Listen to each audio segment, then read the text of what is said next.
How's it going, my YouTube people? Let's get right into this. So it's been a while since I've been posting videos. As you guys know, usually I post videos in my car, but it's a summer for me. I'm a teacher, I'm on vacation, I'm enjoying it, you know, trying to get some artwork done. Also trying to just hang out with the family a little bit more and enjoy that quality time before we get back to school and stuff like that. So as I've been, you know, navigating these YouTube streets, one thing I noticed is that there's a lot of content on gig work slash the poor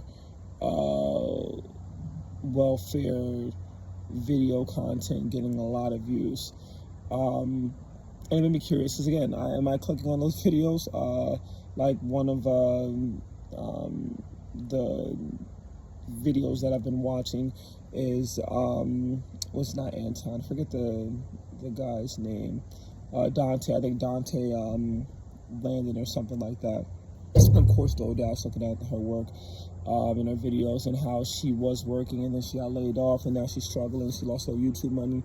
My thing with these guys, and I'm watching their videos and I'm like, I see a lot of people following that format as far as, okay, I'm poor, I'm struggling. My thing is, are they exploiting themselves, exploiting the program, or are they doing it for like clicks? Are they doing it for, you know, viewership? Or for some people, this is their life that they're filming and they're recording. I think that it's a combo of all of it. I think it's a combo of, you know, many of those things that I just said. I think that some people are actually living this lifestyle. I think that some people, unfortunately, are doing it just for the views.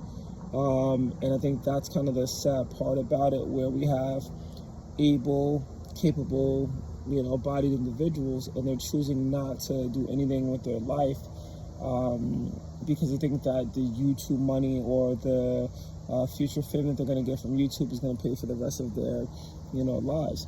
And I think that, unfortunately, the thing with like a person like DoorDash telling people to quit their jobs, which I would never ever recommend anyone doing that, no matter what career you're pursuing or anything like that. Never quit your job. I understand if you, you know, if it's mental, if it's physical, things you can't handle, of course you have to move on from there. But if it's just something that you want to do to stop, just to follow your YouTube passion, your YouTube dream, I think I highly advise, you know, I would advise that, because I think that you can use that as resources to build upon your, you know, your YouTube, you know, dream. If you want that to actually, you know, manifest, I think that you need a plan. Quitting something without a form of income, in my opinion, is kind of dumb. I don't think it's the smartest decision that you're making. So for a lot of these influencers and a lot of these big YouTube individuals to say, you know, just do gig work, or, you know, do some Uber Eats while you're following your, you know, your YouTube, you know, passion, or your YouTube content creator dream, and which you should always do that.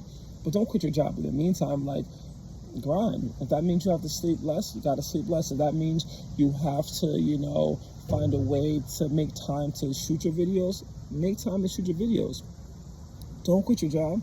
Never. I would never advise anyone to quit their job, because I think that having a source of income, you know, is key. Like, I don't know how to survive without it.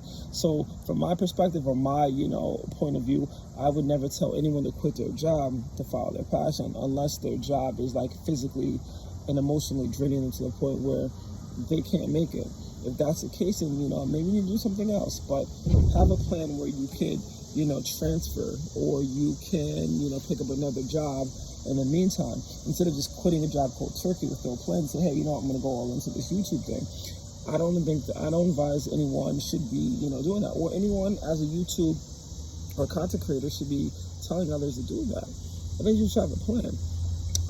I look at a lot of successful people in the world, and a lot of them still have their jobs, you know, multimillionaires, billionaires, they're still working. You know, even people who aren't multimillionaires, people who are still doing well off, that's what they're doing. They're working and doing a YouTube thing on the side. So I think that's what you should do. So I think this poverty mindset, there's always going to be people who are, you know, impoverished. There's going to be people who are struggling. But I don't think that we should intentionally, you know, make ourselves and intentionally, follow this lifestyle just for views on YouTube. I think that life is hard. Yeah, it is, but I think that also grinding for what you want is also important. That means you have to get 2 or 3 jobs just to make ends meet and still do your thing on the side. I think you go for it. If you are one of those individuals who feel as though that you can't multitask, well, you're gonna have to. That's like what life is about. Grinding and following your dream is not going to be easy. So, let me know your comments. Let me know what your thoughts are in the comment section below. Is gig work the new thing? Is that that Dante Landon mindset the new YouTube hustle?